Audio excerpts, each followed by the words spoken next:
Hi friends, என் பேர் வந்து சரஸ்வதி. நான் திருச்சி கிருவருப்பூர் ஐடி ஐடியா ஐஆர்டிஎம்ல கீழ்கன் படிக்கிறேன்.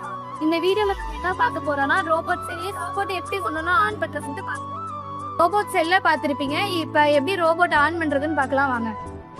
ஃபர்ஸ்ட் ஸ்டெப்பு வந்து இந்த எம்சிபி அப்படின்னா மினியேச்சர் சர்க்யூட் பிரேக்கர். இது எதுக்குன்னா ரோபோட்டை ஆன் பண்ணுறதுக்கு யூஸ் ஆகுது. இந்த எம்சிபி நம்ம கிட்ட 2 ரோபோட் இருக்கு. இந்த 2 ரோபோட்டுமே ஆன் பண்ணுறதுக்கு இந்த எம்சிபி தான் யூஸ் ஆகுது நமக்கு.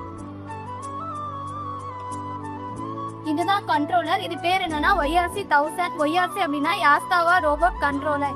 இதுதான் ரோபோவோட மூளையா செயல்படுது. இது எப்படி ஆன் பண்றதுன்னு பார்க்கலாம் வாங்க. இதுதான் மெயின் பவர் சப்ளை. இதை வந்து ஆன் பண்ணிக்கலாம்.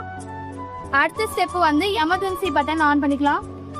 இதுதான் டீச் பட்டன்ல இருக்க எமர்ஜென்சி பட்டனை ஆன் பண்ணிக்கலாம்.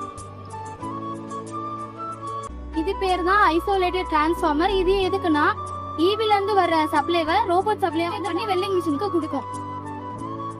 அடுத்த ஸ்டெப் என்னன்னா இதுதான் எம்சிபி. இந்த எம்சிபி எதுக்குன்னா வெல்டிங் மிஷினை ஆன் பண்றதுக்கு. Welding power source. இது பேர் என்னன்னா மோட்டோவெல்ட் SR350. இதுல என்னென்ன இருக்குன்னு பார்க்கலாம் வாங்க. ஃபர்ஸ்ட் இதை ஆன் பண்ணிக்கலாம். இதுல என்ன காட்டுதுன்னா நம்ம யூஸ் பண்ற கேஸ் வந்து CO2, அதனால CO2 காட்டுது. இதுல வந்து வோல்டேஜ் காட்டும். இது டயா 1.2னா நம்ம எலக்ட்ராய்டு யூஸ் பண்ற சைஸ் 1.2. இதுதான் CO2 சிலிண்டர். CO2 அப்படின்னா கார்பன் டை ஆக்சைடு. இது எப்படி ஆன் பண்றதுன்னு பார்க்கலாம் வாங்க. ஃபர்ஸ்ட் இதை நக்கா சொருவிட்டு ஸ்விட்சை ஆன் பண்ணிக்கணும். இந்த CO2 சிலிண்டர்ல கேஸ் எப்படி இருக்கும்னா செமி லிக்விடா இருக்கும். செமி லிக்விட் அப்படின்னா கேஸ் பிளஸ் நீர்மம் இது ரெண்டும் சேர்ந்தது தான் செமி லிக்விட். இதுதான் ஸ்பிண்டில் கீ. இது எதுக்குன்னா கேஸை ஓபன் பண்றதுக்கு யூஸ் ஆகுது இந்த கீ.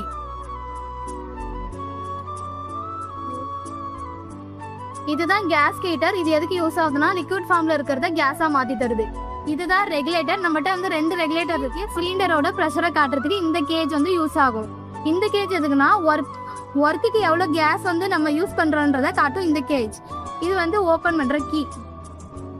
இங்க ஜாயின் பண்ணிருக்க இந்த ஹோஸ் வழியா தான் நமக்கு வந்து கேஸ் போகும். அடுத்து என்ன பார்க்க போறோம்னா நம்ம கிட்ட வந்து வெல்டிங்க்கு 2 டேபிள் இருக்கு. அது என்னன்னு பாக்குறோம். இதுதான் வந்து வெல்டிங் டேபிள். இது வந்து வைஸ். இது வந்து ஜாப் ஃபிக்ஸ் பண்ணிருக்கோம் வைஸ்ல. இதுதான் டீச்சிங் டேபிள். இது எதுக்குன்னா ரோபோட்டோட ஆக்சிஸை எப்படி நம்ம மூவ் பண்ணி இந்த ஸ்டேஜுக்கு இது கொண்டு வரதுன்னு பாக்குறதுக்காக இந்த டேபிள் யூஸ் ஆகுது. இந்த டேபிள் எதுக்குன்னா நம்மள ட்ரெயின் பண்றதுக்காக வச்சிருக்காங்க. இதுலயே வந்து இதுதான் வெல்டிங் ரோபோட். இதோட பேர் என்னன்னா AR1440. ARனா ஆர்டிகுலேட்டட் ரோபோட். இது வந்து ஹரிசாண்டலா 1440 மில்லிமீட்டரும் வெர்டிகல்ல 2515 மில்லிமீட்டரும் போகும். Thank you friends. அடுத்த வீடியோல நம்ம டீச் பண்றத பத்தி சிவா பார்க்கலாம்.